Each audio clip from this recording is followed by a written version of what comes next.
فضیلت الشیخ عبداللطیف عبدالصمد الکاتب وفقہ اللہ وسدد خطاه ضيف الشرف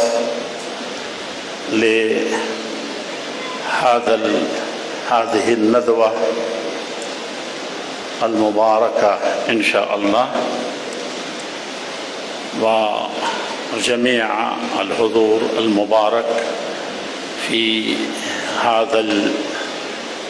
الجمع المبارك وفي هذا اليوم المبارك إن شاء الله العزيز. اور اس کے ساتھ ہی اس ادارے کے روح رواں اور تمام ہی معزز اور محترم خاص طور پر مقالہ نگاران حضرات اور اس کے منتظمین اور علاقے اور دور دراز سے آئے ہوئے معزز مہمانان گرامی قدر، ایک ناحیے سے ہم غور کریں تو ہماری جو یہ نشست ہے آخری، اس حیثیت سے اسے 5 بجے شروع ہونا تھا اور ہم پتہ نہیں مغرب کے بعد تک بھی جاتے، تو اس کو ناظم اسٹیج کے حسن نظامت سے ہم نے بہت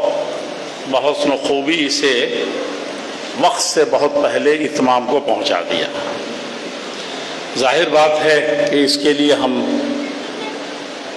اہل اسٹیج کو اور خاص طور پر منتظمین کو میں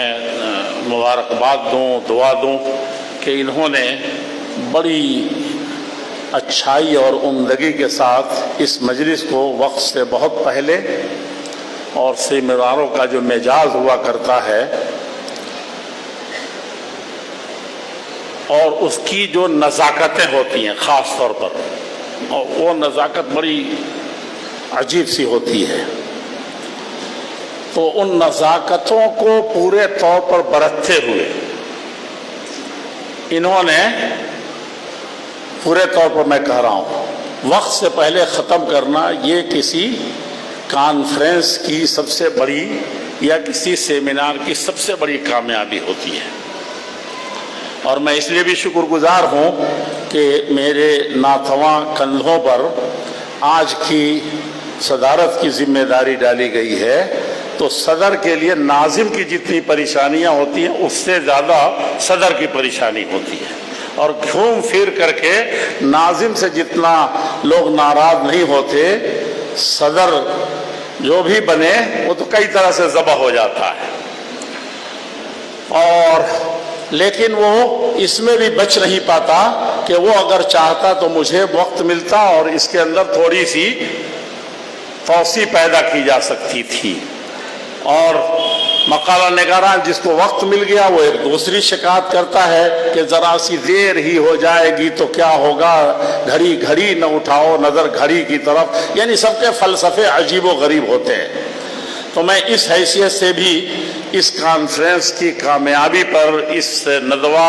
اور سیمینار کی کامیابی پر بہت بہت مبارکباد آپ حضرات کو دے رہا ہوں۔ اور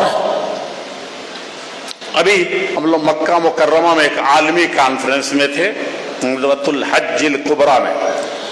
تو پورا مقال کہا کہ بھرپور مقالہ پیش کرنا ہوگا، بڑی لمبی کہانی ہے، لیکن اخیر میں جب دیکھا کہ اس میں سب حیات کبار علماء ہیں، سب اصحاب المعالی ہیں، اکے دکے اصحاب الفضیلہ تھے، اور میں نے جیسے کہ وہاں کہا تھا ھذا الحقیر الفقیر، تو سب لوگوں کو صرف 6 منٹ وقت ملا، اخیر میں آیا کہ 12 منٹ میں مقالہ پیش کرنا، وہ بھی فقہی، وصولی اور تجزیات کے ساتھ، تفصیلات کے ساتھ اور پھر اس میں مداخلات اور تعلیقات کے ساتھ. تو اب کیا حالت ہوگی اس میں سب کی. تو وہاں بھی میں آپ کو یہ عرض کر رہا ہوں کہ اس میں بھی کوئی گنجائش نہیں. یہاں کے آج کے جلسے میں 15 منٹ میں دیکھا کہ یہاں بیٹھے تھے، آپ ادھر چلے گئے تو میں نے دیکھا ہی نہیں آپ کو. گوتم ہمارے ودھائک جی اچھا سن رہے ہیں تو بہت اچھی چیز ہے. تو آج 15 منٹ، اور سیمیناروں میں 15 منٹ بہت زیادہ وقت مانا جاتا ہے صدر کو چھوڑ کر.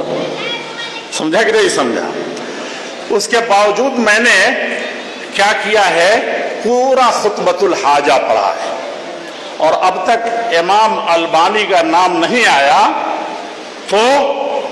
شاید پہلے آ گیا. جیسے ہی میں نے خطبۃ الحاجہ شروع کیا ہے، اس شخص نے اہل حدیث ساری دنیا کی پڑھا کرتے تھے، لیکن کسی نے مجدد کہا ہے، اور کسی نے وقت کا سب سے بڑا مصلح کہا ہے، اور کسی نے سنت کے احیاء سنت کی بات کی ہے، اور کسی نے اس شخص کو اس کتاب و سنت کے لیے سب سے بڑی اس عصر حاضر میں قربانی دینے والا انسان کہا ہے. تو ایک خطبۃ الحاجہ بھی اس کے کارناموں میں سے ہے، جس نے تعارف کرایا تھا اسلام سے اور امت کے ہر فرد کو. ہم لوگ بچپنے میں یہ اہل حدیثوں کا خطبہ سنتے تھے، جہاں بھی گئے کہا کہ یہ اہل حدیثوں کا خطبہ ہے. دور ہی سے سمجھ گئے تھے مولانا، ایک مولانا کہہ رہے ہیں، دوسرے مولانا کہہ رہے، تیسرے کہ بھائی یہ جو آپ پڑھ رہے تھے جب سنا تو میں نے کہا کہ بس یہ اہل حدیث کا جلسہ ہے. تو امام البانی کی تجدیدات اور احیاء سنن والعبادات میں ایک بہت بڑی چیز یہ ہے. تو ظاہر بات ہے کہ میں نے کانفرنس کی اور خاص طور سے سیمیناروں کی نزاکتوں کو دیکھ کر کے عام طور پر پڑھا نہیں جاتا اس کو، اور جائز بات ہے کہ جائز ناجائز کا تو مسئلہ ہے نہیں. البانی صاحب کے ساتھ ہر چیز مر دیا لوگوں نے شدت کے نام پر. وہ کبھی اتنے شدید نہیں تھے اس مسئلے میں، سنت تھا اس کا احیاء کیا، اور ان کی یہی خوبی تھی کہ فرائض کو ان کی جگہ میں، واجبات کو اپنی جگہ میں، اور مستحبات کو اپنی جگہ میں، لیکن جس کی نسبت محمد الرسول اللہ صلی اللہ علیہ وسلم کی طرف ہو گئی تو اب یہ کوئی تقسیم نہیں ہے، یہ سراپا سنت ہے اور اس کے احیاء فرض ہے. یہ چیز بھی بہت زیادہ البانی صاحب کے مناہج میں سمجھنے کی ضرورت ہے. نہیں سمجھا. میں اس مناسبت سے ایک جملہ اور کہہ دوں کہ امام البانی رحمت اللہ علیہ پر ایک سیمینار ہوا تھا مرکزی جمعیت اہل حدیث کے احاطے میں، اور بڑے بڑے علماء کرام تھے، شیخ صلاح الدین اور کون کون، بلکہ انہی کی نگرانی میں وہ کانفرنس چل رہی تھی. تو وہاں بھی دیکھا کہ اسی طرح کا مسئلہ ہے، لے دے کر کے اکثر لوگوں کا یہی تھا کہ امام البانی تو عورت کے چہرہ کھولنے کو، گویا کہ مقالے کا خلاصہ یہ ہے، گویا کہ مباحث کا خلاصہ یہ بحث ایک دوسرے میں مداخلات اور تعلیقات اور ردود اور اس کے جوابات کا کل خلاصہ یہ ہے کہ امام البانی گویا کہ چہرے کو کھولنا واجب اور فرض سمجھتے ہیں. تو موقع تو ہے نہیں تو میں بیان کرتا. اخیر میں مجھے کہنا پڑا تھا کہ ھذا الامام الالبانی لہ رأیہ السدید، اور کل ذلك مزین ومدلل بالبراہین الساطعہ والحجج القاطعہ. یہ سب دلیلوں کے ساتھ ہے. لیکن امام البانی رحمت اللہ علیہ کی تیسری ملاقات کا میں ذکر کروں، 8 رکعت تراویح پڑھنے کے بعد وہ نکل رہے تھے، ان کے پیچھے ہم پڑھ رہے تھے کہ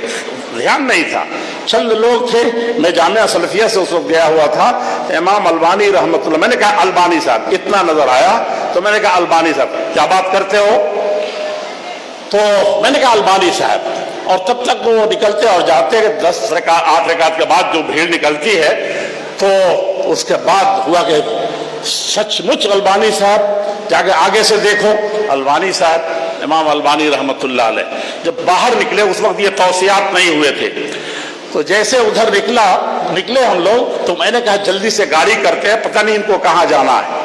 تو ڈاکٹر عبد الرحمن جبل فروائی نے مجھے ڈانٹا، کہا کیا بیوقوفی کر رہے ہو؟ ارے آج البانی صاحب بہت پیدل چلتے ہیں، موقع کو غنیمت جانو، بہت ہم لوگوں سے لڑتے ہو کچھ مسائل میں، آج موقع ہے چلنے دن تو پیدل نہ بھی ہو تو بات میں اس طرح سے کرو کہ پیدل چلیں اور جو کچھ کہنا آج کل آج تمہارے لیے. امام البانی رحمت اللہ علیہ کے ساتھ ہم لوگ فندق النخیل جو بقی کے بالکل آخری چھوڑ کے سامنے تھا وہاں تک اسی بھیڑ میں پیدل چلے جا رہے اور ان سے 3-4 سوالات کیے تھے. اصل بیت القصید یہ کہ جب وہاں پہنچے تو سیارہ کے پاس جو اردن سے چلا کر کے لے کر کے آئے تھے, یہ موت سے چند سال پہلے دیکھا کہ 2-3 عورتیں وہاں کھڑی ہیں اور انتظار کر رہی ہیں. جب یہ ہوا تو پتہ چلا کہ وہ تو شیخ وہاں تھوڑی دیر کھڑے ہوئے, وہ کھڑی ہے. پھر اندازہ ہو گیا کہ ان کے گھر کی خواتین ہیں. ان کو اس کے اندر البانی صاحب ہوا کہ شیخ یہ اگر داخل ہو جاتی تو بہت اچھا تھا. تو انہوں نے